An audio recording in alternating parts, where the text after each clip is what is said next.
నీరు బుడగలు ఉన్నాయి అన్నాడు. ఇక తర్వాత 1 సంవత్సరం పాటు మానుకొని ఇంకా పరిసరికి వచ్చిన తర్వాత 3 నెలల తర్వాత రమాదేవి కాడ పరీక్ష చేయించాను. నీరు బుడగలు అసలు లేవమ్మా అన్నాడు. తండ్రి ఇచ్చిన సాక్ష్యం చేయించిన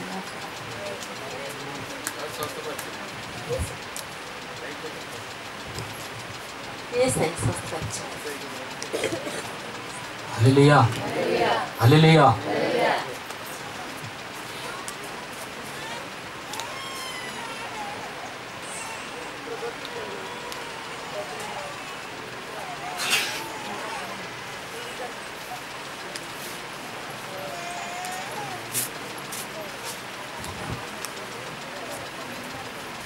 దైవజనులకు వందనాలండి.